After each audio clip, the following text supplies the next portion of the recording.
Silver scrapes a Game 5 between Rogue and the Mad Lions on our very first day of the summer playoffs.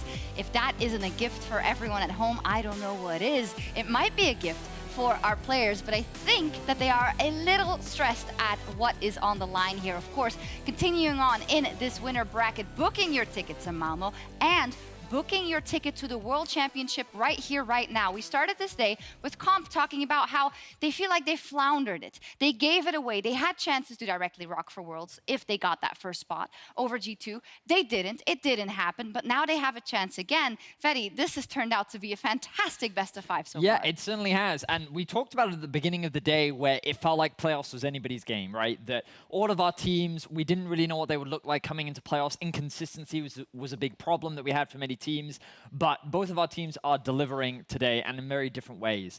I think that once again, we're seeing Mad continue to dominate in the early game. And I thought that this early game was impeccable once again. They looked to execute the same game plan that they did the game before, but I think that sometimes Mad are their own enemies. And sometimes they get a little too overeager, and Rogue was very quick to get to punish. I mean, let's take a look at the bot fight and what ensued. At that point in time, Mad had very much been in control, but then they throw it all away, and Rogue, they pounce Broxah and take over the game.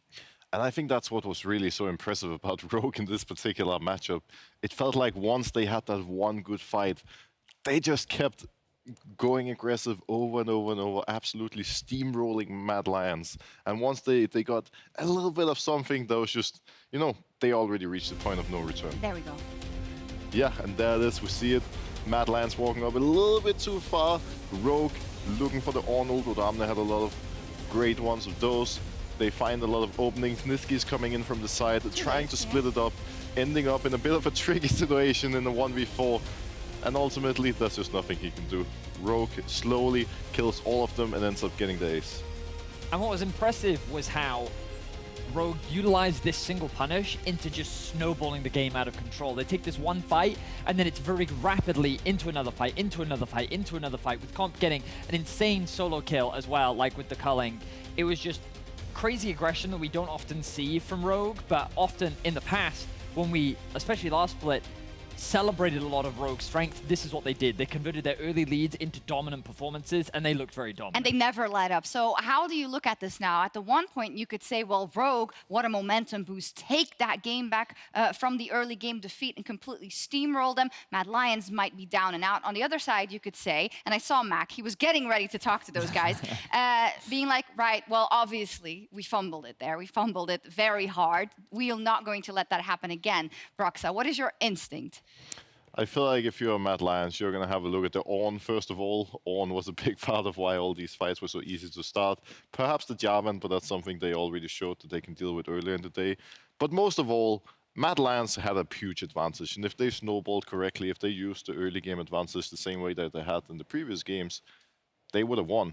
And I think when you're so good at getting these early leads consistently, you're just going to remind your players to just, you know, keep playing the way that they're doing, but make sure not to fumble it. Make sure not to get, you know, overeager. But they're the Mad Lions. They love to do that, Vedi. I think there is room for discussion here in terms of, you know, they're gonna do it still, right? But it's about doing it differently.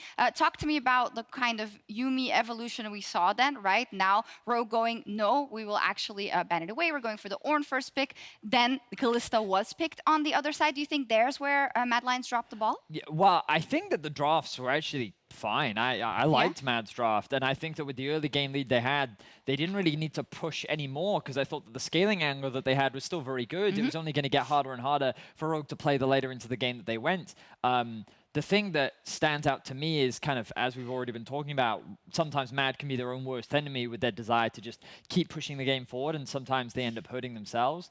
But I think that for Rogue, the biggest adaptation they need to make is this Kalista. Yeah. I don't think they can afford to give it anymore. Okay. Or they need to be willing to leave the Draven open too and say, we will insta-lock Draven, and if you want to go Kalista, we don't care because we can fight you in the bot lane. But this bot lane 2v2, you need to make sure that you have a matchup where you're not going to get dived at level 2 Let's talk a bit more about that bot lane matchup then, because it has been kind of the focal point of this series on both sides. We have two ADCs who are at the top of their game, and they're doing so much work for either of their teams. teams. Broxah, what have you found about the evolution of this, no pun intended, Lucian, Nami, etc.? We even saw the Jhin come out, but how these kind of drafts have evolved. I think at this point, there's no doubt that it's all going to be about the bot lane. It has been so far, and I think the Draven is going to continue being permabanned, but looking into something like the Kalista is going to be a good place to start. Possibly even denying the Lucian from comp at this point. There's a lot of ways that you could go, but these strong early game AD carries that can set you up for success, I think that's where it's really at, because the scaling is nice and all, but it hasn't been the most successful. It's great to see Europe having such a stacked role. Often we can see like very clear top favorites, but I think that these two, I mean, we know that they voted, but we know how stacked this role is here in Europe, and the competition is crazy. And I think what's crazy is that both of them are playing, as you rightly said, Sjokz, at the peak right now. I feel like we've seen standout performances from each of them, and I think that because we're in such a heavy team fight focused meta where fights will happen over the Drake, over the Herald, over the bigger Baron and Elder, like these are the players that have to step up, and ultimately giving them champions that have the agency to do that is what it's all going to come down. Yeah, they've been very instrumental in the wins their teams have gotten, but they've never been the fault of their teams losing in them. It just was the enemy focus was just so high on those bot lanes. In this fourth game, it was completely different, of course, but I feel like we've seen a lot of looks from these teams too. Despite we know the might of the bot lane, we've seen different picks, we've seen different looks, we've seen different approaches, but it was Mad coming above in that early game more often than not. So should you as Rogue now look to definitively break that in a decider game? The question is how you're really going to break it, right? Because they only have a certain number of bans. They've already been perma-banning Draven the entire series. They now decided to give up to Gwen. That's something they're probably going to continue giving Armut because it basically didn't have an impact, right? And I think more than anything, what they did this game, what they did in the game earlier, putting Larssen on Ahri, has been really impactful. Giving him that playmaker, having some tools of your own so you can actually match them. And I love the adaptation going into this one because sure, Matt was strong in the early game, but you have Lucian, Nami, you have a strong early jungler in Jarvan, you have a playmaker in Ahri, and then you have Ornn who's going to bring the engage and the front line later. So just a well-rounded comp that can not only scale, but also contest Matt early Just do everything. Yeah. Do everything. But the mid lane matchup to me is super interesting because, of course, Nisqy just crowned MVP, bringing a huge target on his forehead. We even saw Odo tweeting about, like, your MVP, he'll be done in 18 minutes, thank you. But it hasn't been the case. Of course, Nisqy has had a great impact on, especially, I want to say, kind of the first games. And then Larssen has really come into his own. We were talking about how Mad love to roam aside the map, Vedius. Have you seen a certain uptick, especially on that Ahri, in the way Larssen is approaching not only his lane, but also the impact he can have on the rest of the map? Well, I've always considered Larssen to be a very good player, right? I think that the biggest criticism that always exists around Larssen is, can he clutch up when his team needs it? And now we're in Game 5, so this is your opportunity. Because he still had a very good series. I thought his Sylas in Game 1 was very good. I think both of his Ahri performances have been very good. And I think that the mid lane matchup is just as competitive as the bot lane one. The reason why I think the mid lane matchup is so important is because we've already talked about it a lot today, but the way in which you control bot is through mid. And that's either playing through mid and getting them bot, or just allowing your mid laner to have enough push to be able to roam on their own. And I think that what's great about Ahri is it gives Larssen the agency to do that independently, which means that Malrang doesn't have to throw all his resources into him. This then means that if he can get out on the map, Rogue's early game looks a lot stronger. And the junglers have been on point as well. Then the top lanes we were talking about, it's true we talk about Armut versus Odoamne, but I think the echo here was, well, yes, they're there for their teams, but they're not the reason their teams are losing or doing necessarily, I won't say anything. Is it then just best to just be put on the Ornn? Because it's not going to matter what you're doing up top there anyway, so it's going to matter what impact you can have on a team fight. And we know in something like playoffs, the value of those Ornns goes up so much. Yeah, definitely. This game has been mostly, jungle bot lane focused, and just, accepting that this is not going to be your time to shine as a top laner, I think is fine. Drop the ego, don't play Renekton, look into the Ornn, and just, set your team up for success in the later stages.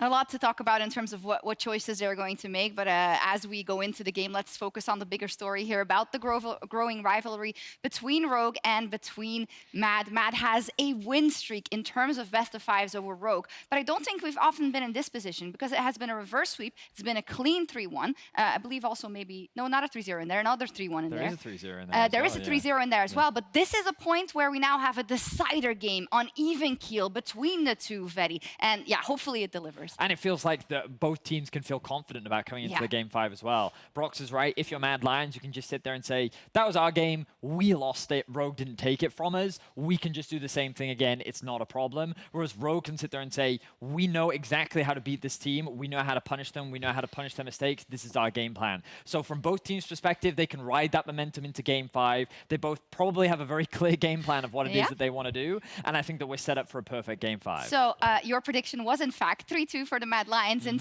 a lot of the factors you laid out at the top of the day, are you still confident in your prediction? Right now, I am. I think that Mad Lions just have a slightly better grasp on the meta and they have few more options at their disposal. I think they're going to very quickly recognize what went wrong in that last game. And I think they're going to come in with the same early game strength that they've had all series. And Broxah, you already hear me coming. You said 3-1 for the Mad Lions, but I'm hearing you give Rogue fair chances. Are you willing to I'm a little bit skeptical after this game. This game, Matt, and not only this game, but in the series, they've reminded me a bit of Fnatic last year in the sense that they don't have a stop button. They just constantly go without thinking. They just go crazy, take fights they shouldn't, they overextend. And I just miss the consistency. I think overall, both of these teams have been great. And I'm going to give a slight advantage to Rogue at this point, actually. There we go. Because that was such a big lead. You can't throw that away. I think Rogue also has the momentum at this point. In my mind, if you're Rogue, just survive early game, you're probably going to be fine. You can make it happen. I love it. Two diverging opinions here on the desk. Perfect to set us up for game 5 between Mad and Rogue. One final time today. Let's send it over to Quickshot, Caedrel, and Nymaera for the cast. Take it away. Thank you so much, Sjokz. While I do agree diverging opinions, I hear a flip-flopper, and that does not make me happy. Let's find out what happens in game number 5. Because Mad Lions lost game 4, they had side selection. They elected to go blue side. That's not surprising. I'm going to turn to Caedrel and say, what do you expect from the draft? What should the priorities be?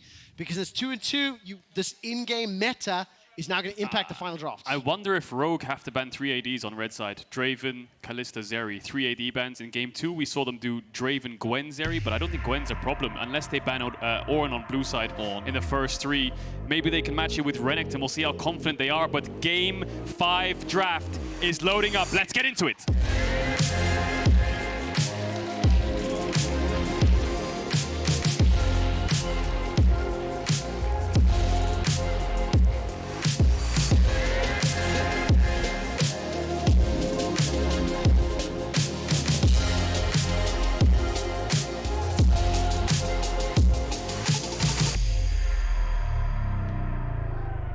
It was destined to be. There was only one way this series could go, and it could only go down to the wire. We're at the knife's edge. We're at game 5, and we have to see what these ban priorities are. You were talking about 3 ADs.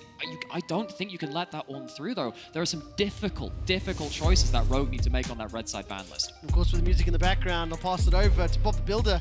You're going to drop some bars on us as the draft plays out. Sivir, Draven, Kalista, the bot lane is being targeted heavily. I think Zeri will be the last ban from Rogue, unless they think there's another problem in the draft, but I wonder what that could be. It could be Lucian that they ban away, but then you're giving over Zeri, and I guess you have to play Twitch Yuumi into it. I don't know, it all depends on this last ban. Do Mad Lions ban Renekton? If they do you have to ban Gwen? Do they first pick Ornn in that case then? So there's a lot of thought process. So there's the Ornn ban. That means Rogue could ban Gwen, could match it with Renekton, could ban Zeri. They banned the Yuumi. 3 bot bans. But that means that Lucian Nami is available, you have Poppy available, you have so many power picks. Of course, Trundle been a big feature in this series too. The bot lane has been where the head's been butted the most. Caitlyn lane? And Comp has only played 1 game of Caitlyn this season so far. But if you're going to run through bot, Caitlyn can be the lane bully you need. So, they've gone for the Caitlyn Jarvan. They're going to counter-pick support on 3. If they go Lucian Nami, I wonder if they're going to go something like Caitlyn Karma. We'll have to see what happens, but I think Poppy is a no-brainer for Mad. If I can, the last time that Comp played a unique champion this series, it was the Jhin. He was undefeated, 46 KDA, got obliterated. Do you want to know how many games Unforgiven has played, Comp has played on Caitlyn? No. 7.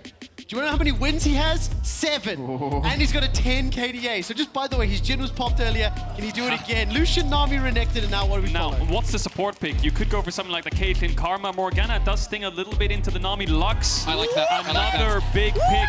We've got Caitlyn Lux into Lucian Nami. It's all about bot lane. Because when we've seen Caitlyn in the last few years, it has been Kate Morgan, it has been Kate Lux. It's fight level 1. Ask me about Lux. Ask me about Lux. I'm asking you about Lux. What about Lux? 9 games played, 7 victories, 5.7 KDA. You've got me sold. Trymbi has played Lux a bunch. More specifically, this Caitlyn Lux duo has been played together for this roster to great success. Very exciting bot lane picks we've got here. Now we have to think about how the rest of the map will impact that bot lane role. Does Rogue want to go for Taliyah on 4 here? Would it be a power pick for them in terms of getting that mid push to help out the rest of the team? Does Mad Lions want to look for that Taliyah? Is it more worth for Rogue to counter pick mid if it's up? Yeah, the thing is though, like in the last few games, last couple, with the Kalista, we've seen both teams throw resources bot side, and Mad Lions have come out ahead in the bot side of the map most of the time when that's happened. These are going to be lanes which do the same thing. They're fighting it early on. It's going to be about skill shots, it's going to be about that ability to dodge them as well. And who can get there first? Are you going to see the Taliyahs? Are you going to see these junglers who can get down there early as well? What's the last ban here from Rogue? It's going to be the LeBlanc denial from Nisqy. It will be a champ that is a bit too slippery from Malrang on the Jarvan. I think Lissandra could be a really good pick for either side as well. Incredible dive with the bans coming out. If Sylas comes out as the last ban, I think Taliyah, Lissandra are the champs I'm looking at. And Sylas, of course. Last ban here for Mad. Another question you might have to have is when you have double range support bot, it's very common for both teams to go bot level 1, all 5 to get wards on the bot brushes. We might have a 5v5 level 1 this game for the bot brush because Caitlyn Lux really need it. Now that would be a bit of a turnaround. Of course, that's been one of Nisqy's hallmark picks played in that last game, but hovering over the Gnar, locked in. Gnar was, of course, hit fairly heavily. Mini Gnar lost a lot of base HP, lost a lot of ability to be that safe laner. There are picks which do well into it, and Renekton is, of course, a lane bully. But this is, I think at this point in time, still fairly skill-based. I think Sylas is a no-brainer here, right? Into Gnar. You have Lissandra up. If you blind Lissandra, they pick Sylas. I think Sylas is probably just going to be Nisqy's go-to. Wukong will be the jungler for Elyoya. Will disrupt the backline as much as possible. Nisqy could also just play it safe and go for something more teamfight orientated. Could also go for something like the TF, you know. You've got a Caitlyn Lux lane, go TF, play to bot as heavily as possible. Nisqy special, but again, they could pick Sylas into it. So it's a lot of a thinking game here for Mad in terms of what mid laner they want to opt into. What I'm seeing is also a lot of ability to just make Caitlyn really sweat in team fights. If you ever start falling behind the pace of the game, you don't get to control the terrain you're choosing, you're going to have a Wukong on you. You're going to have a Renekton flying over the side. A Tidal Wave can actually be very threatening at that point. Of course, Sylas stealing a Mega Gnar roll, stealing a Cataclysm, which of course is a large AP ratio when you steal it with that Sylas, becomes incredible threat towards comp. You have to get ahead in this game to save your Caitlyn's positioning. What is Larssen going to pick? Are we going to get Larssen Corki here or something, I wonder? Some kind of control mage special from Larssen? Don't do me like that, Larssen. It's an Orianna, so a control mage, yes, but they have 3 melee champ divers, which is going to be a bit of a tough task for Larssen to kind of peel up against. Oh, but on the other side of this, though, if you dash forward with that Lucian and the Sylas and the Wukong, one shockwave could just obliterate what Mad Lions want to do. Mad Lions, they cannot afford to go straight at Rogue. They need to find multi-directions into this fight. Otherwise, the Caitlyn, the Lux, the Orianna, they're going to shred you. Mad Lions early game will be a little bit stronger, you have to imagine. Renekton, Wukong, Sylas, that 3v3 top side Herald fight is really in their favor because the Orianna Caitlyn probably need time. Rogue will invest resources bot. I presume Mad will match. Top will be in isolation. Mid push will be really important. Top will be in isolation. That's something we've seen all series long in the previous games. We've seen a little bit more impact. I'm going to ask the crowd just before we load up into the game, who here thinks that Mad Lions will win? A little quieter than I was expecting. Who here thinks that Rogue will win? To me, that is pretty obvious. I did a quick check-in with Analyst backstage. Mad Lions is the vote for Vedius. Even seeing the draft, he's decided not to flip-flop. The other flopper, on the other hand, I'm waiting to see if he'll change his vote. We're loading up into game. A win here guarantees Worlds. A win here guarantees an appearance at Malmo. And a win here guarantees you're one step closer to hoisting the LEC trophy, which is sitting on stage right now. It's Rogue versus Mad Lions, Game 5.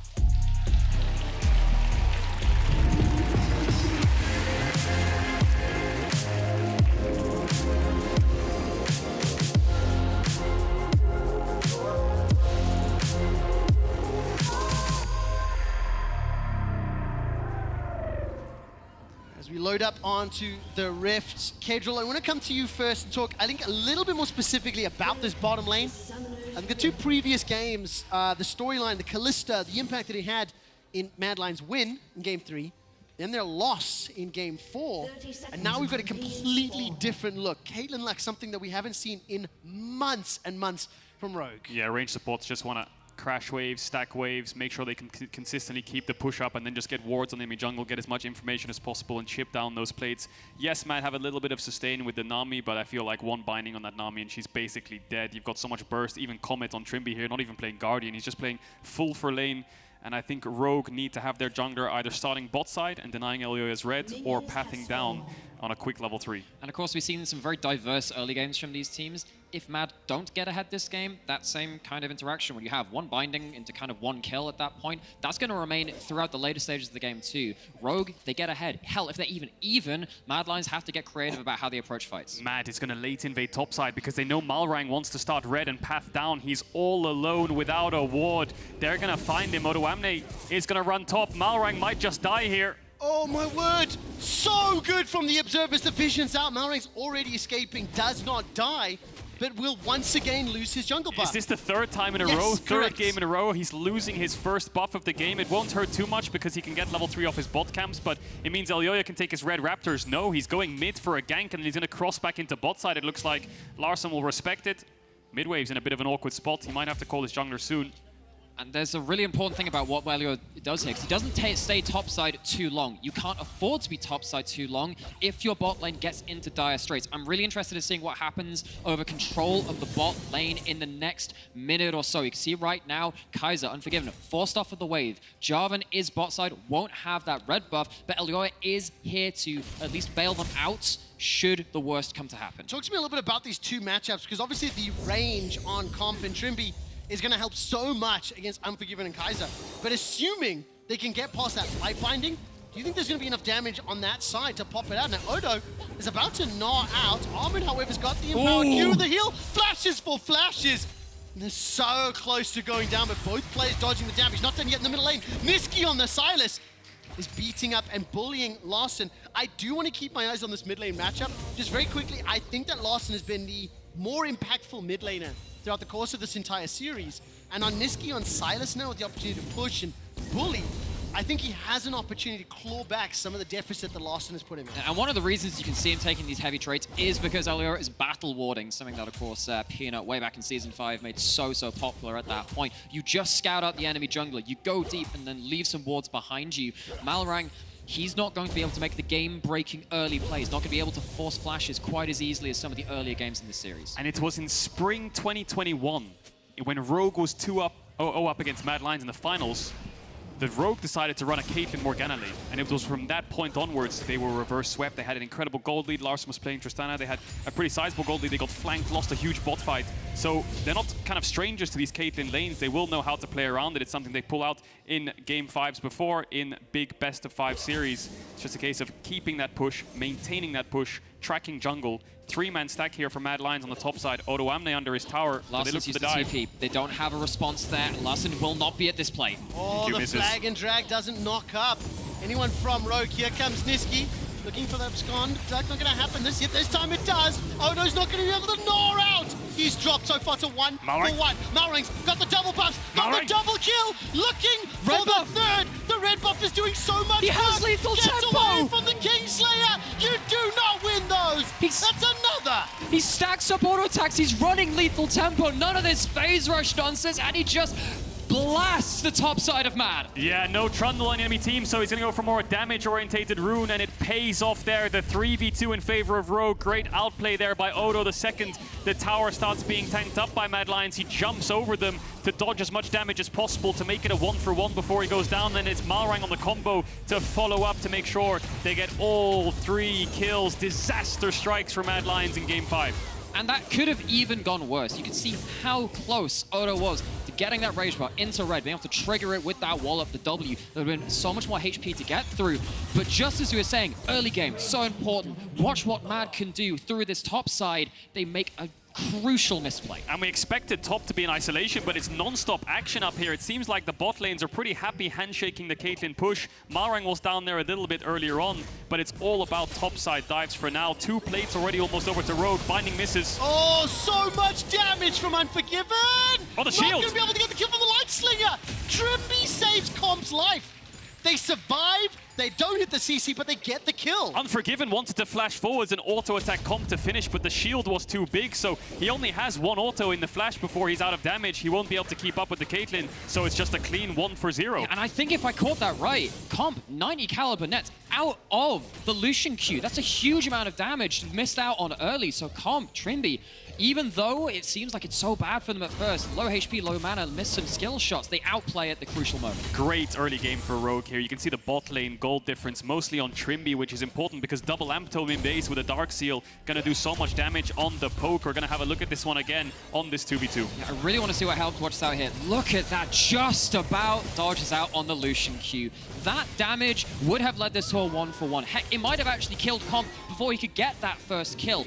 That is such a slim margin of error to play around, and Rogue come out best for it. Definitely is, and they're going to get a Dragon as a prize for that bot 2v2 going in their favor. And now Mad Lions with their jungler on the top side looking for some kind of top dive. Odoamne only level 5 on the Gnar right now, put behind so many waves. They will have a level 7 Renekton if they want to commit to the dive. Larssen no TP, Nisqy hovering topside. This could be their answer on the cross map. And he does have the level 6 this time. He would have Mega Gnar before Odoamne has access to it. No one's coming to help him. He's down 30 CS, going to be even more than that at this point. Gnar is being shut out of the game, even though Rogue have been winning the fight so far. Looks like Comp and Trymbi are stepping up and getting some plates of their own, though. Mad Lions don't know where Malrang is just yet, and he's pathing back towards top, level 6 Jarvan.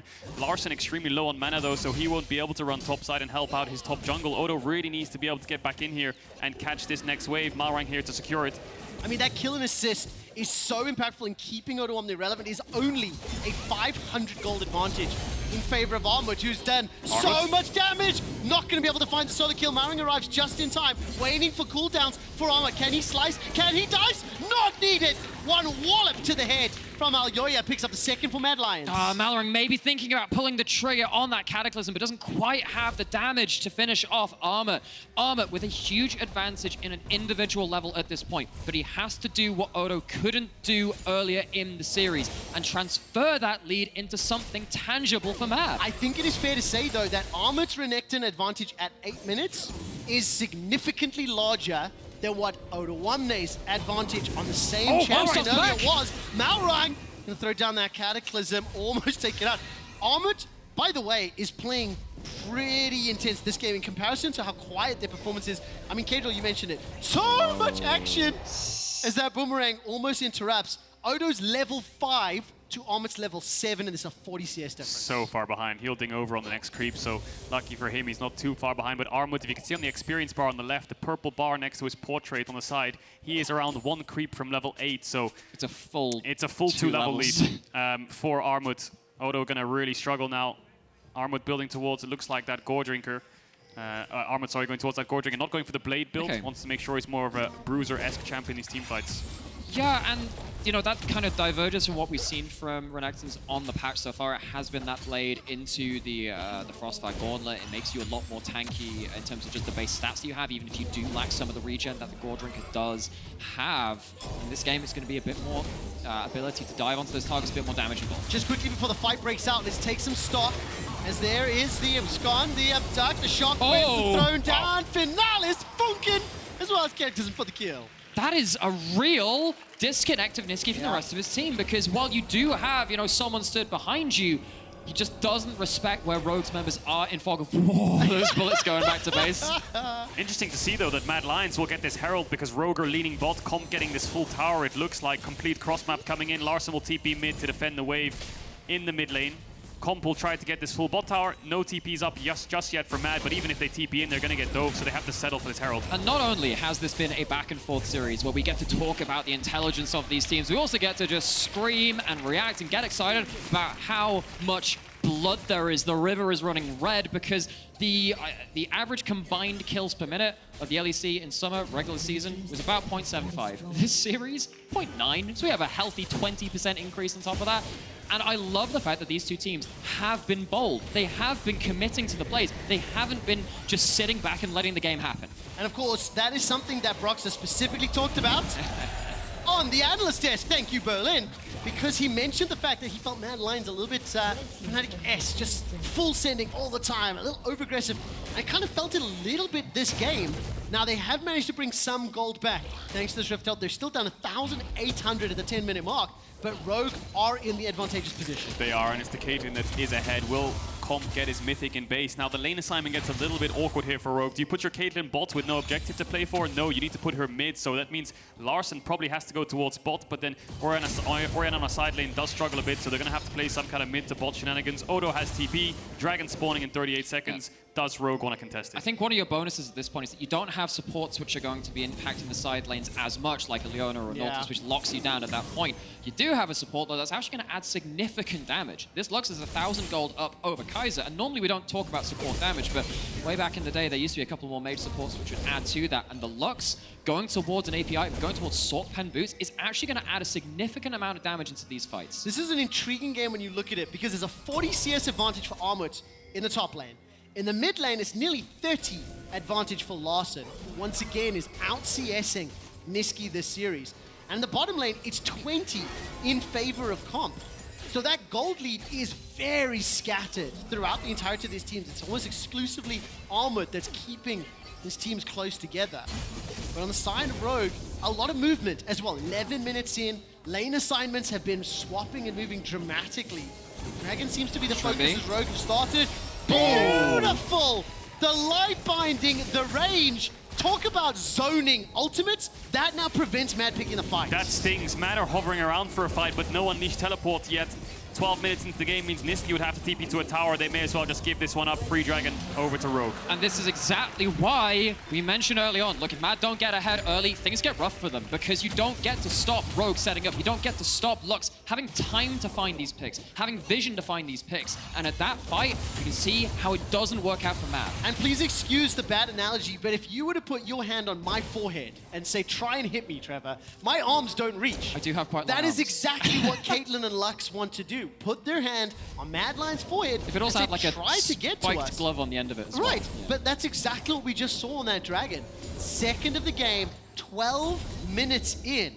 And despite there being a slightly larger gold lead, for anyone that's watched the whole series, first of all, thank you. But this feels reminiscent of game 1 to me, just now on the other foot. It's Rogue that are stacking the Dragons. It's Rogue that are making the first few punches. Admittedly, it's a bit of a higher pace, but ultimately, it's Rogue that are in control. And it's Rogue who might just have better scaling as well when you're looking down a Renekton, Wukong, Sylas, champs that only have a one-dimensional playstyle of going forwards. If the Orianna, Caitlyn are just too far ahead and they can kite you back and they have a lot of DPS, then you're not going to be able to gap close. They'll have enough gold for defensive items.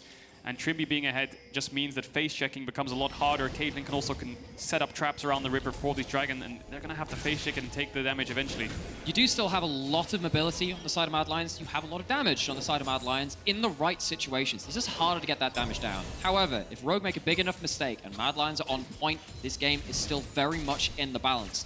Right now, it is favored towards Rogue. It's much easier for them to play out their comp, but Mad, they still have options if it comes to it. So, Game 5 has slowed down a little bit now. Last few minutes, Dragon is gone. We saw Trymbi look for that pick, didn't find anything. Larssen's just been catching bot waves against Armut. Nisqy's been laning up against Odoamne, helping Odoamne kind of get that mid game a little bit safer. He's still quite far behind Armut, still around 1,000 gold. Malrang will take away this red buff. 3 minutes until Dragon spawns, which is where I expect a fight to start. Rogue playing this mid to bot, trying to control some vision in Mad's jungle with Elyoya on this Wukong. They have got very snappy engage if they want to find it. I really like the power of that Lucian singularity in terms of just probing and checking, trying to step into the fog of war. Multiple games this series have gone to the 30-minute plus mark, and we've seen how impactful it is stepping into the darkness, threatening Dragons and Barons. Well, not only that, you've got Jarvan standard, you have the Luxie as you're already calling out, you have Caitlyn traps, you have Orianna ball. You have so many ways to light the way for you and make sure that Mad, again, just have a harder job of getting into the places they need to be. And if you can quickly just bear with me for a moment, at the beginning of the day, almost everybody was expecting Mad Lions to be favored. A lot of people saying 3-2s, 3-1s, but favoring Mad, I wouldn't say heavily. Only a few people believed in Rogue. And for anyone that watched the LCS last night, Raz said something that made me laugh. There's a flip and a flop, right? Whenever voters' predictions come in. Broxah flipped on the analyst desk and said that he thought that Rogue would be able to win. And once the comps were locked in, he flopped and went back to Mad Lions. Our analysts both predicting Mad Lions to bring this one up. And right now in game 5, it's 1,500 gold, the lead to Rogue. A lot of people have called Rogue chokers in playoffs, but I want to remind everyone, in 2020, they finished 3rd in spring and summer. In 2021, 2nd and 3rd, spring and summer. 2022, 2nd in spring, and right now they're on the step. I think the word choke is bullshit, and I think you should change it to clutch. Clutch is the word. Rogue have a tendency for 6 seasons in a row, well, this being the 6th, to make it to finals weekend. 3rd, 2nd. That does not mean you're a choker, it means you're not clutch. When it comes to the final series, Rogue right now showing they can be clutch. Game 5, they're in the lead. And they're trying to, you know, force the point home and dispel some of those demons, exercise them against specifically Mad Lions. Last 3 best-of-5s that these two teams have played have gone the way of Mad Lions. Now, they haven't played for a year solid, but it is going the distance, and Rogue would love to get a win on the board there. Herald started, Armut on the side next to Unforgiven. Unforgiven and Kaiser kind of split here. Rogue grouped up. Odoamne has TP. There's the Caitlyn trap line. There's a little bit of poke. Armut is going to die, I think. Oh, look at the damage! Oh! Ace in the hole! Taken out by Final Spark instead! The snipe comes in, Odoamne TP's in as well. Elyoya's forced to back away. Gnar in Mad Lions' face, and it's this exact spot where the iconic 2-time TCL champion Armut Gnar Rogue streams away.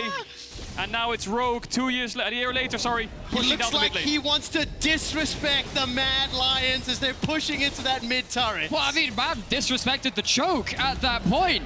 Because you look at this comp, you have to have a perfect approach. When you are behind in this game, you don't have the luxury of suboptimal approaches to these fights. They walk into that choke point, they get gone. The excitement in Berlin is ecstatic. At the pregame, we asked whether or not they felt Mad or Rogue would win, and there was a much louder cheer for Rogue. 6 kills to 2, 2 dragons to 0, and setting up for the 3rd Caedrel. It looks like Mad want to contest. I worry if Mad are running out of time here. I think they want to fight this dragon, giving over soul points against such powerful scalers like the Orianna Caitlyn Lux is disastrous. They're poising right now for a flank on Elyoya. There's going to be a trap line again by comp set up to get into this river through the entrance. Elyoya can W over this wall for a steal. Armut's going to go around the traps. Elyoya and Nisqy now in the pits. Oh, another light spark is connected.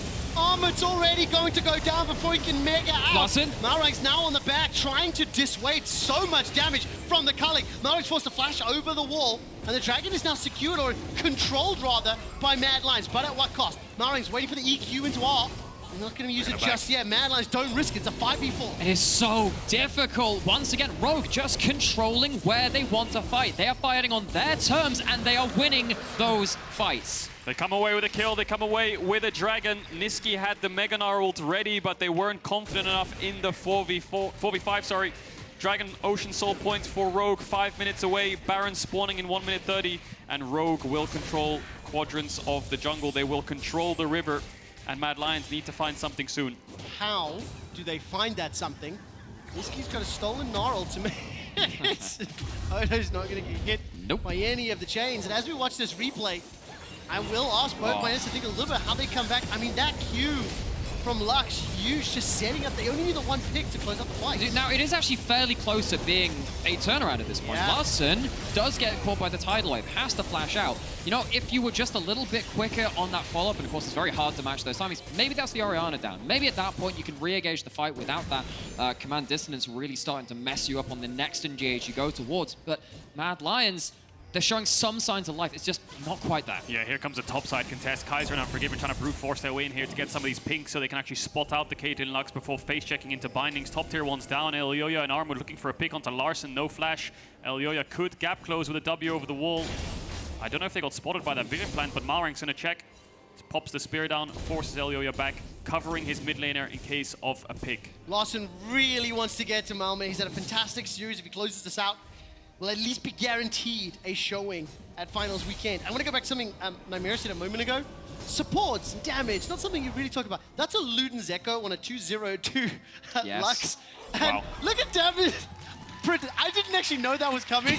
Production just popped off. That is insane. Yeah, but this is what you get when you have a, this Lux with the Caitlyn snowballing at the same time, because often they will share that tower gold, often they will share the kill gold, and a lot of these things will start to roll into significant income for support, which supports aren't always used to at this point. First item collected while other people on the map are getting theirs too. Trymbi is going to be a significant extra amount of damage put onto these CC combos. Yeah, 183 AP, Sorcerer Shoes as well. Odo looking for Nisqy, has the Mega Gnar. Nar's about to go out. Nisqy had his own to reply if needed, Caedrel. Yeah, he definitely did, and now Mad Lions looking for bot side vision, but there's no objective here just yet. They have objective bounties actually this early into the game, Mad Lions, if they can get some of these towers, get some of that gold lead back. And looks like Armut's just giving up top waves to try to shadow Odoamne. I wonder if he'll just have to TP top eventually. But what we're seeing right now is these vision checking tools which Rogue have. Talked about it a little earlier. The standard, the Lucian singularity. You have a lot of ability to just check this out. Elyoya, he's looking, he's trying to be creative, but Rogue have the tools to counter it, to scout him out. Matter over grouping. Look at the level difference in mid. Larssen level 14, Nisqy, he's only a quarter through level 12. He's sharing waves with Armut, or he's sharing waves with Unforgiven in mid, and Mad Lions need to find these towers soon. He's going to go for the 1v1. Oh, Shockwave will delay it for now. Nisqy's going, he's got the Mega Gnar available to him, pushes Larssen back, who's got no more mana. Teleport now coming out. The heal is gigantic, and Nisqy now needs to run for his life. Odo's about to Gnar out himself. The heal from Nisqy, flashed away to safety. Hyper comes up, here comes Unforgiven! Mad Lions find their third kill of the fight. Still gets knocked up by the Tail Wave, but is there any further follow-up? Malrang gets a Dragon Strike out to safety. Nisqy finds comp! The final spark is dodged by the stopwatch, and Mad Lions are not done yet. They have come to play in game number 5. What can Larssen do? No Shockwave, no Flash, and Malrang running for his life. Okay, so Matt finally get to use that mobility, split the map a little bit. They try and put so many resources in bot side that Larssen thinks he's safe top. Nisqy finds a crucial teleport, but it gets close. I want you to watch what happens with the Shockwave here, because Nisqy is trying to connect with that E, and he cancels it. It buys more time. It gives Larssen the ability to potentially outplay. I think only his mana bar means that this teleport comes in from Odo, which is when, of course, Rogue start losing the fight. Smart TP out here by Larssen. He knows he needs to get out, and the recall won't be enough time for him to do so. Nisqy would just cancel him, so Odo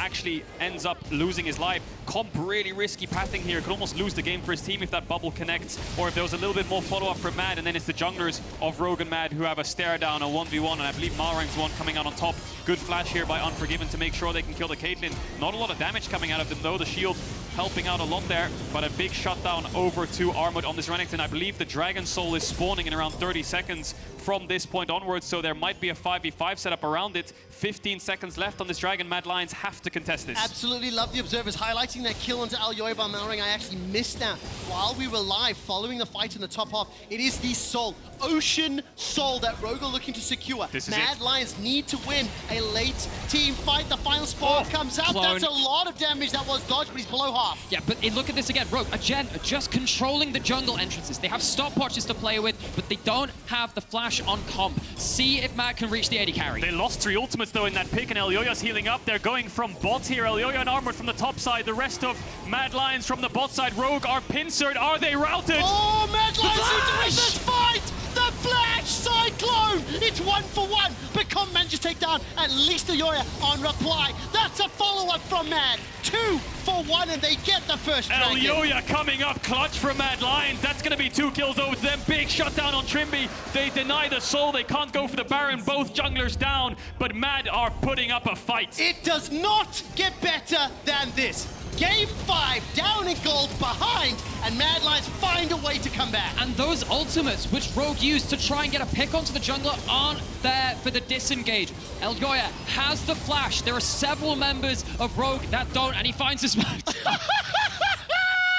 Oh, Gnar into Gnar. They cancel each other out, but more importantly, 3 dragons to 1. The gold doesn't matter. 2 towers to 3. And the game is just completely reset at 25 minutes. Definitely is. Only a small gold lead for Rogue now. It's only the experience that's paining Mad Lions a little bit, especially in that mid lane. But Nisqy just wants to keep on brawling. Larssen is scaling incredibly well, though. Look at him, level 15. Nisqy just level 13 right now. pushing out these side waves. Baron is up. 4 minutes from now, we'll get another dragon fight. And we'll see if Mad Lions can find a similar sort of way into that pit. Another kind of clutch engage from Elyoya. And of course, I keep bringing up this damage numbers because I want to highlight the fact that Trymbi, a couple fights earlier, was using that QR combo to secure objectives to push Mad Lions away.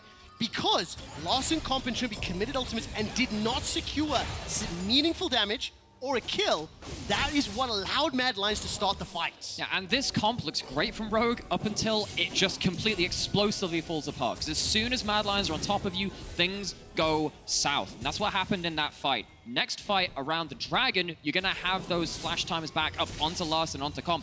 If Mad Lions can force a fight, find a fight rather, before those spells come back up, maybe we can see them find another sort of advantage. Yeah, Larssen's going to have a magical shockwave to peel for his AD carry in Comp, and if Comp falls, Larssen will have to pick up the reins and take the reins for his team because Odoamne and Malrang won't have a lot of damage left. It's Trymbi who's that almost like wild card factor that'll dish out a lot of poke damage, and we got a lot of item breakpoints coming in. Which AD carry can get towards that Infinity Edge first? Can they get it before the Dragon spawns? A lot of questions to be asked. We'll see them answered soon. And of course, the additional bushes thanks to the Ocean Soul, giving some more tools, more things to be wary of. All of those vision tools that we talked about on Rogue's composition, they're going to be tested extensively. As now we're seeing 3 towers to 2, both teams roaming and moving around the map. Baron is a possibility. We're 2.5 minutes until the next Dragon. One would assume the next Dragon will be the most likely fights. I think so. It depends whether the Baron gets baited at some point as well, because particularly for Mad Lions, if you can force Rogue outside of their chosen area of the map, then yeah, it starts to get a little bit more difficult for them. Since they have these winning side lanes now too, there's more chance of them doing that, and they're looking to see what they can do mid. Tidal Wave gets thrown out. Marcian Standard as well as that Dragon Strike. Now the tower will be the focus, waiting for Larssen to pop the shockwave. Oh, Malrang. Malrang, flag, drag, final spot, Cataclysm. Oh, Nisqy! The hijack Cataclysm Nisqy! is so much better! Your summer MVP shuts down Comp, chases forward before finally being taken out. It's a 4 versus 3, make that a 4 versus 2. The Aqua Prism throws up Odoamne into the air, and all of a sudden Mad Lions are backing away. That is some mad magic. Nisqy, he just has to close the distance. He just needs to find those targets, and they do find a fight before those summoner spells come back up. Nisqy. They get the entire bot side. He's pumped up, he's shouting to his team, the comms are loud. One mistake can decide whether you're going to Worlds or not. One clutch play, and it's Nisqy right here who steps up for Rogue when they engage, takes away Malrang's ult, slam dunks himself onto gets Comp. both carries. Both carries, Larssen stopwatches, Nisqy takes out Comp. Yes, he dies for it, but that allows all of Mad Lions to push forwards, kill Larssen, kill the carries, and Rogue are crumbling. How the hell does he find that timing window just when the carries stand together? That is insane. I do think he has been outplayed for a lot of this series. But you know what? Game 5, Decider, go to Malmo, go to Worlds. One could say that is it. In this game, being the most valuable player in that moment helped out, as all of a sudden, Mad Lions have the gold lead. They have the tower lead, and they are first in the river to set up for this next Dragon. Mad aren't out of the weeds yet, though, because they're up against a soul point. Even if Rogue loses the fight, if they manage to steal it, they're against that for the rest of the game. And when you're playing such kind of scaling champions, that Ocean Soul will pay its dividends the later the game goes. And now it's Elyoya who is looking for Rogue. Malrang's trying to mark him. Trymbi's looking for damage onto Kaiser. Can he get a big... Oh, that hurts. That hurts a lot, but if Kaiser can throw down a meaningful tidal wave, that may be all they need. Elyoya, on the other hand, Cyclone onto 2. Malrang's dead. Malrang's wrecked. That's it. Ruined, run down, and destroyed. I want to highlight, by the way, just before that fight started, Nymaera was talking about the, first of all, the goal differences if you look at the bottom of the scoreboard. All of a sudden, everyone at Mad is ahead. More importantly, 3 items completed for Unforgiven. Because much as I was saying, Larssen wants to get to Malmö, to Sweden, so does Unforgiven. Both of these teams have a Swedish player. And finally, Larssen will find himself a kill there onto Kaiser, but frankly, it doesn't matter because the Dragon has been secured. What it might do is stop Mad getting control of the map, because when, when a support dies, you don't have vision control anymore. You don't get to use the sweeper, you don't get to put down those 2 pink wards in inventory, you don't get to use those wards, so Rogue actually get to control the top side of the map. Now the game has been extended, they've lost 2 Dragon fights in a row. This is not the position they wanted to be in, but when it comes to this pick, I think this is the right call. They're going for the Baron. Malrang is on the way. way. It's a 4v5. Kaiser won't be here in time. Ultimates aren't up just yet for Elyoya. Rogue bursting down this Baron. Nisqy zoned away. How low is it? How low is it? They need to get vision on this Baron. Elyoya needs to look for the steal, otherwise this has just gone worse than damage on the Baron. What have Rogue done? What have Rogue done? 1,300, 1,200 Baron is the one. Rogue finally pick it up, but at what cost? Already a couple of kills secured as Larssen's running for his life. Rogue are routed in red. Mad Lions trying to run them down, but they get themselves a kill onto Elyoya. 1 for 1 Larssen in kills. might be able to get 1 out. for 2 in kills. Larssen was on a retreat. He was separated, split off, and he finds a kill on the retreat. So Rogue, not only do they get the Baron, they actually get the fight afterwards. Can he escape here? He can play a bit of a mind game. He's going to have to base or TP out. No way. Nisqy's looking for him. I think Larssen might just be out if he bases in this bush. He's got the Baron recall. Baron recall. Rogue come out ahead from that play. How? What have Rogue done? They've just found themselves a bloody miracle is what they've done in Game 5 on the edge. Massive pick on the Trymbi. A lot of indecisiveness here, though, because for a second it looks like they're going to finish. They're scared of Armut and Elyoya flanking the carry, so they have to bail out of the pit. But then it's Unforgiven who helps Malrang get the finish on this Baron. They manage to get the secure. Comp and Larssen extremely vulnerable, no peel. Elyoya stopwatch comes in, but that allows the Caitlyn trap. And then it's Larssen on the blue buff who manages to escape after taking down Trymbi. And when you're looking at this fight too, I mean, Kaiser is sat here, and he wasn't there to put a tidal wave onto the carries and say, you know what, Caitlyn, you're not going to get to stand and free fire. He gets killed on the re-entry to that fight as well. Rogue finds such a crucial pick in the moment. Larssen just ult flashed on top of Kaiser and just one-shot him, deleted him. Such good mechanical play there from Larssen. And now the game has swung back into Rogue's favor. Baron buff, yes, the gold lead still slightly in Mad Lions' favor, but map control in the favor of Rogue for the next minute and a half. And I mean, it's going to be 2.5 minutes until the next dragon. Rogue are on soul point. Mad Lions need another 2. The gold leads really don't matter right now. What matters is going to be vision and whether or not Comp as well as Trymbi can help find themselves some picks. Final spark comes out, a lot of damage. Tidal wave is sidestepped. Nisqy! Abscond, abduct. That's another Baron. At least delaying the impact of this Baron. Rogue will get themselves at least 1 tower. Yeah, it looked like Malrang wanted to turn there after the Gnar ult was down from Nisqy, but the rest of the team was calling it off. Bad positioning for the carries of Rogue, who might get caught here. Trymbi's base. No, Armut's going to go over the wall towards the bot side jungle. They will get out. Armut will now help Nisqy get that bot push, and Rogue with this Baron can't really find any towers. I think what we're seeing now is Mad have the items to look for a counterpunch when Rogue are looking for their initial pick. If you just dive straight into them when they're looking for the light binding, when you're looking for the command attack and just trying to get that Orianna shockwave down, Mad Lions have the ability to jump and pounce on the first target and actually just one-shot. They can indeed. Both these teams showing a masterclass in the LEC here in the first round of playoffs. So close, on a knife's edge this series between both these teams. 5 games, and now it's Mad Lions setting up some kind of trap in this bot lane. Are they looking for Larssen perhaps? Or are they just going to back away? The recalls get cancelled. They have a sneaky position, but Rogue knows something's up on this bot side of the map. Odoamne is a bad target if he's going to Gnar out, but Larssen could be a very nice target. Can they chain CC to stop the Zhonyas? Will Larssen fall victim to it? Not this time, it doesn't feel like it. Respect, I like this. Good call here from Rogue. The game is so incredibly tense, and the whole series has been such a spectacle. And Nymaera is talking about the combined kills per minute. We're just under that 0.9 average for now, but just barely. And it is still me too, Freddy. Me too. 45 seconds, that's a great picture, as we can see the Rogue coaching staff backstage. Everything for this dragon. Pink wards, elixirs, everyone has bought it. Stopwatches, you name it, you can afford it, you buy it. You come to this dragon with no gold left, and you fight your heart out. Rogue are going to have control. Can Comp get a trap line? Looks like Mad Lions want to stop him from now. A crab in their favor. Elyoya looking for a flank, but he's on a ward. Larssen could ult him here. He's done! He gets caught out. He's going to be able to decoy away for now. No flash. Locked inside. Ace in the hole, below 1,000 HP. Command attack, double cyclone. And here's the rest. Armut's in the middle of nowhere. He's unfortunately teleported into the middle of Rogue.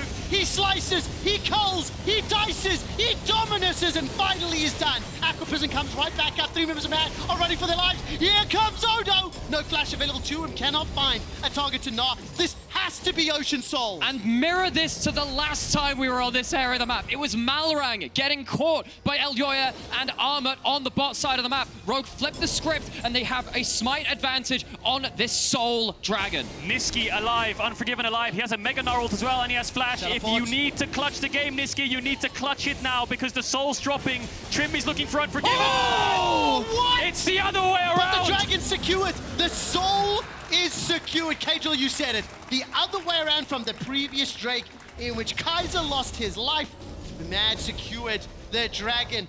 Surely, with Ocean Soul, this is Rogue's game to lose. A blue orb to save the game. It was a ward on the top side that spotted them all going to the Tribush for Rogue. It's a ward in the Tribush that spots Elyoya, whose flash is around 10 to 20 seconds away when we looked at it live. And then he falls, Armut TP's in. It looks okay for Mad Lions when he can turn onto Trymbi and get his stopwatch, but Comp's positioning pretty much flawless. Ease the Armut flash forwards and then dashes out of the Everfrost, makes sure he's as safe as possible. Oh my gosh, the Unforgiven's damage on this Lucian. Long gone are the days where Lucian was just this early game spiking champion. He just craps out damage after a certain point. Like, Rogue just sit there and go, wow, didn't expect to lose all my health bar. Just a reminder that whoever wins this game in the next 5 to 15 minutes, that team will go to Worlds. Now, with any luck, that'll only run once. If you were here for Game 4, you'll understand why I said that. 13 kills to 15. 4 towers to 4. 2 dragons to Soul. And Rogue are the ones with at least an advantage. These fights are Nisqy and Unforgiven versus Larssen and Comp. It's a battle of the carries. They're so even right now. 80 carry gold at 36 minutes in is dead even. Trymbi can be the wild card factor. The top side is just engage. And Kaiser's there to buff up Unforgiven as much as possible. Odo's gonna Gnar out Comp. Oh, look at that damage! Body block from Armut. Unforgiven stays alive, but now Final Spark and Ace in the Hole are down. And those are 2 of the crucial abilities because they did not secure, again, meaningful damage. Unforgiven's gonna be able to heal his way right back up. Rogue cannot start more. Elyoya's looking for a flank. Yeah, but when you chunk out an AD carry like that, you know they have to get access to minions somehow to lifesteal. You can kind of track where the AD carry is going to be. Maybe you can pick a fight away from that. That's what Malrang was looking to do, trying to catch Elyoya out of position just one more time. It might seal the series, seal that ticket further on. Diamonds thrive under pressure. Does Rogue, does Mad Lions. Who's going to come out on top? Rogue now have the control around the Baron, but they can't start it up just yet. There's too many angles that Mad Lions can pincer them from. The next mid-wave's coming in. They're waiting for Odoamne's Mega Gnar as well. Elyoya on a flank. Nisqy on a flank. Rogue. Do they know he's here? They're picking it. They picked Elyoya. They know Elyoya's on the top a side. number of times. So Rogue at least have an educated guess on where Elyoya is. There's still 3 angles that Rogue can get collapsed on from here. They need to stay together, need to stay as a death ball, and they need to find Elyoya. The blue orb will spot him again. Can they collapse on him? I think the answer is no. But they are going to go for it. Elyoya could try to buy as much time as possible here. He could W back over the wall if he wants. The blue orb's going to spot him again. Rogue had known it. Rogue had known it. He's going to be able to get over the wall. Yes, Flag and drag, Cataclysm. He's not going to be used just yet. Held on to. Final Spark won't find its target, but the Ace in the Hole does. That's the smite being forced away. That's the smite being pushed out of the jungle. We are legitimately at the point where one mistake or one hero play solves the entire damn series. That's it. It is as close as it gets. Now, we knew these teams were going to be close, but this close? We have been absolutely blessed. Will Larssen or Comp, Nisqy or Unforgiven, make that hero play? In playoffs gone by, I would have not expected Larssen or Comp to have made that proactive play. As a team, I tend to think of them as being controlled, safe, passive at times. This game and the last few matches this series, I don't think that is true. 4-1-6, Larssen has gotten himself the 300 gold bounty, 4 items completed. And he absolutely wants to play on stage in front of his home crowd for the first time in 3 years. We've not had a roadshow for 3 years. And Larssen, who has been in playoffs, has made finals so many times for 3 years in a row, has a shot to make it to a stadium. He does indeed. Just has to close this game out. Ocean Soul, we haven't seen it in action yet. No fights have kicked off since then, but 2 minutes on the Elder is what Mad want to wait for. Maybe they think in a straight-up 5v5, Rogue is favored. Yes, because of the Soul, but... And I say but because of the Elder. If Mad Lions can get that or steal that away or force Rogue into a mistake around it, they do have a chance of coming back into the series. Gold isn't a problem, the Soul is. Yeah, it's information warfare again. It's trying to get those flanks. Elyoya just spotted on vision, was seen on the flank. Once again, not able to find the angle that he wants to. Malrang scouting out. Rogue have got so much information Nami about Elyoya. That tidal wave, swing and a miss. going fishing and catching nothing. Nisqy's got himself that bench, he's a spell shield up, so not going to be the target. Mad Lions, they fish. Mad Lions are trying to force a mistake. They are trying to find a flank. Tidal Wave was used, culling was used, it's a minute to Elder. Mad is just herding Rogue into corners, and the second they have their backs against the wall, that's when they'll strike with all these massive AoE spells like Nisqy with the Mega Gnar, Elyoya with the Cyclone. They need Rogue to be backs against the wall. They don't want them to have this much space in a mid lane to work with. They want to push them as far away as possible and get some kind of gap close. Nisqy will take away the Gnar ult, and he will flash ult them. It's just a case of whether Rogue can respond in time. And honestly, I'm looking at Kaiser as well. That Tidal Wave on top of the Caitlyn every fight has been pivotal. Speaking of the Caitlyn, you have enough range to auto-attack the Baron over the wall. You're at maximum items on multiple people at this point. Rogue is shredding it. They absolutely are. Mad Lions are in time though, 6,000. Mad Lions stepping forward. Malrang's got the flash available to him. Wait for the life binding, look for the life binding. Flag and drag over the wall. Elyoya looking for a flank conk possibly. Oh! The headshot! But that's supposed to flash away. All of a sudden, Rogue can turn back into the pit. That range, that poke damage forces Mad Lion's hands. And there's no minion wave to lifesteal off of. They have to commit to the fight. Larssen. Final fight, final fight! Nisqy gets the knockup against the wall. Odoamne's down. Unforgiven finds the kill. The Tidal Wave has pushed away Rogue, but it's a cost of 1 for 1. Top laner for jungle. It is not the game-winning fight. Elder's up, Baron's up. It's a 4v4. Does Mad Lions just turn towards this Elder and look for some kind of team fight turn? Odo's down. How quickly can they burn it? Because they don't have a smite. They are challenging Rogue to come into them. That's going to be very important. Rogue don't get to sit and play around their territory, but they do have smite advantage. All right. Oh, Nisqy steps forward. Let's take a brief moment, slow things down as Nisqy and Mad Lions are now hunting even further. They can turn their attention. Nisqy manages to find the attack, knocks up into the air. Larssen and Trymbi fighting Nisqy. Here comes Malrang. Kaiser's in the wings, Unforgiven chasing. Nisqy stays alive, just a little bit. Oh, and he's taken down. He's cut down inside that jungle. Elder is up, Caedrel, and now Rogue are in control. They need to wait for Odo's TP. Mad have a 10-second window to force a fight, but Elyoya's in base. It's just Unforgiven who can make a last stand here for Mad Lions. Armut and Kaiser are his supports in this kind of scenario. There's the TP. Elder started up. Can Elyoya arrive in time and steal this away to stop Rogue snowballing? Oh, he's going to be so close. No flash available. Blast Cone is up. Malrang's waiting just inside the bushes.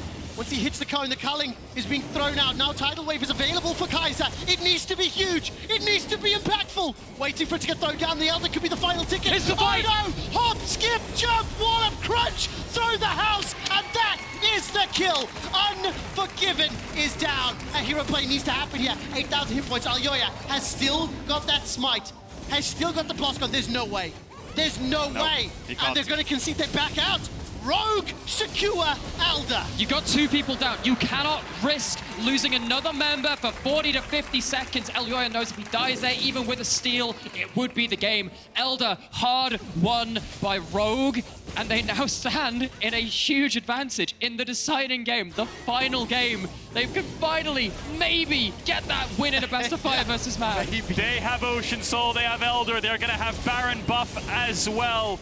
Rogue have every single tool they need to close this game out. Mad Lions are on the back foot. They're not even going to base. They're going to push in these top waves. They want that win now. And Rogue are on the brink of pushing themselves to Malmo. Caedrel, how the hell do Mad Lions try to defend against Ocean Soul, Elder Dragon, and Baron buff combined? You don't.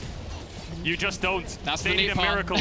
Rogue have a lot of range, so they can actually hit these towers. 3 range champs. As long as Malrang and Odoamne step up and kind of fake pressure them away, they won't have any issues. And Mad Lions' wave clear is pretty weak. I mean, the Lucian is the only real reliable wave clear you have. But the one thing is, if you push too fast, maybe you get flank teleported on. That's the one thing I'm looking for. Right now, Mad are starting to try and corral Rogue into a place where they can fight from multiple angles. Rogue are pushing forward. Rogue want to go to Worlds. Rogue want to go to Malmo. Right now, Trymbi's been chunked out by the culling, and after a series that had felt like it was controlled by Mad Lions in the 5th and final game, a change in draft and play has set Rogue up, and can they finish the fight? Malrang takes down Elyoya, but Kaiser as well as Unforgiven, trying to force away Odo. They managed to take down Compa. Larssen is alive. 4 members of Rogue fighting 3 members of the Mad Lions. They've got a tower to work with. The super minion's not here yet. It's a regular Baron empowered. Unforgiven. He's got himself Guardian Angel. Stepping forward. Nisqy has hijacked the Cataclysm. The tower is falling. They're gonna end. Rogue They're turn gonna their end. They're attention to going the for it. Nexus. Rogue, That might be Lock it. Worlds. They did Rogue, it. Lock Velmo. And Rogue are one step closer to the LEC finals. Rogue finally beat their longtime rivals in a best-of-5, 3-2 to Rogue. The last 3 best-of-series between these teams went the favor Mad Lions. Rogue looked like the team that was not going to win this series until Game 5. Wow, what a stormer of a series, Rogue. Putting up a hell of a fight and finally beating Mad in a best-of-5 in a 5-game series a year after their spring finals loss. They now push Mad Lions down to the lower bracket, Rogue lock Worlds, and they lock them out though. I love that they did it, believing in the way that they played. They played it around aggressive, all-in, huge target access. It took them a couple of games to figure it out, but at the end of the day is theirs. Huge kudos to both teams. Hugely hard fought. And I'll tell you something now, seeing how the games played out, seeing how both teams performed, seeing the growth and development after 2 weeks off, I don't care what the haters have to say. I am excited about Huge Chances at Worlds. That was a phenomenal series to start our summer playoffs. Rogue, welcome to Malmö. Welcome to Worlds. Take a bow. You have earned it today. This is one of those beautiful moments where you look back at these series and go, you know what, that's one of the reasons I'm into esports. That's one of the reasons I'm into League of Legends, why I want to watch these games. It's the beauty of not knowing what the hell's going to happen next. These hugely exciting plays, big moments, disaster on the other side for Mad Lions, but it's so emotive. It makes you want to have more. Yeah, Sphere of Thought, Nisqy on stage right now. I do think he had a difficult series. I felt personally that Larssen had a more meaningful impact throughout the course of the 5 games. In that 5th and final, he tried his darndest to make that size work and had opportunities, but ultimately, the Caitlyn lacks the range and just Rogue send it. Just every ultimate, either chip or get a kill. That's what controlled the whole game. It's those small things that add up. It's those clutch moments that decide your fate. And it's Rogue who did not hesitate. They did not make any mistakes. They just kept it clean. And although Nisqy had that clutch moment, they kept calm. And it was Mad Lions getting caught out before the Dragon, before the Soul, securing that and the Elder too. If you're looking on camera there just a moment ago, Trymbi, big sighs of relief, big smiles. I can tell you right now, seeing Trymbi happy makes me happy as one of the nicest guys on the planet. And Rogue will advance. I will say something just very briefly as we nominate our key player of the series at LEC on Twitter, Malrang, Larssen, or Comp. I've had this thought for a little while, and I want to see what happens on Sunday, because I think it might be fair to say that Rogue and Mad Lions have overtaken Fnatic to be teams and organizations that are contenders for the title. We've seen them consistently outperform and be a better team than Fnatic. We've seen Mad pick up titles, Rogue shutting down Mad for the first time in 2 years. I want to see what Fnatic can do to prove me wrong. That will be happening on Sunday. For now, though, both of these teams are doing incredibly well. The king is dead, long live the king. Ooh, I like that indeed. He said it, not me. We're going to head on stage. We have Laure standing by with Comp. Thank you. And Comp, thank you for joining me. Thank you. Congrats on advancing to the next stage. Now, they were just talking about the MVPs for this series. Malrang, yourself, and Larssen. Who should get it today? I would give it to Larssen. He plays Ari finally, so he can have it. Fantastic. Amazing. Well, we'll let the audience do their job, and we'll see Larssen later in PGL. But for now, it's been a long day, 5 games. The first best-of-5 series you guys play in summer, so how was it keeping the motivation going throughout the series and winning it in the end? Tell me about it. I actually don't remember the game 1, what happened after game 1, but I think we lost. Oh, actually, yeah, we kind of ended really hard, but we actually hold the game for a long time.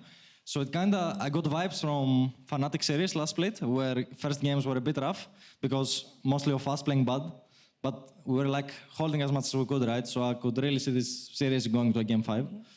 Yeah, and it went, I guess. And talking about that last game, when I see Orianna on the mid lane and Caitlyn, knowing how much you love the champion, was it comfort mostly and you being comfortable going into this last game? Because it doesn't feel so much meta lately. So after game 3 and 4, they completely just split them up and I was not farming for 5 minutes. So my coach is like, okay, I just ban Kalista and I give you 2v2 matchup, and stuff. So yeah, I mean, I got the Caitlyn, and we kind of spotted the jungler the whole game, so I could just hit the turret and abuse them on CS. It was really nice, honestly, after the last 2 games where I wasn't farming, so yeah. Feels good to see this champion back. You were mentioning game 3. I have a question about that, actually. Teemo ban and Jhin being picked. Tell me about it. I swear it's not a win trade or something. I mean, the thing is, like, we just go to 5 seconds and we're like, okay, guys, what do we ban? What do we ban? And then my mid lane just says, okay, I have a ban, and he just bans Teemo, and I'm like, all right, what the fuck, but it is what it is. Oh, well. Yeah. It's fine. Sometimes you just have to have fun. And looking at how you guys played today, thinking about the rest of playoffs and the potential opponent you're going to be facing, it's going to be either G2 or Misfits. How confident are you in the rest of playoffs? And for any first words about your potential next opponent here? Well, it's G2 for sure. We're waiting for them, I guess. I hope we have a better numbers than this time. But I just realized, by the way, that we were going to Malmo. I didn't know. I thought we had to play another best of 5 or something. So, yeah, it feels really nice to play, that I'm going to play in front of a big arena, and I hope I can show big time. Not only you're going to play... Oh, and also, I'm sorry for interrupting. Please. I have done 2 pentakills already, and we're not even in Sweden yet. Oh, interesting. But you mentioned Malmö. You also go to Worlds for the first time. And you came back at the beginning of the year with things to prove, obviously, and I hope that you are at the level you were expecting. You got the Kia Player of the Series today. Thank you. So tell me about this next first experience at Worlds and your return in the LEC. I mean, going to Worlds, I mean, it's always been a dream. I think it's a dream of every pro player. I mean, I think I've been dreaming on playing on World stage since I was like, what, 14 maybe, or even 13. So it's finally, let's say, one of the dreams that came true. So I'm really looking forward for that. And yeah, I hope we can have a better LEC run this time, and maybe we get this bad boy home. Bad boy home. That's the hope. Well, Comp, thank you so much for joining me for this interview. Give it up one more time, Berlin, for Comp and Rogue here. And we're going to take a quick break, and we'll be right back for PGL with Larssen and Odoamne. Stay tuned.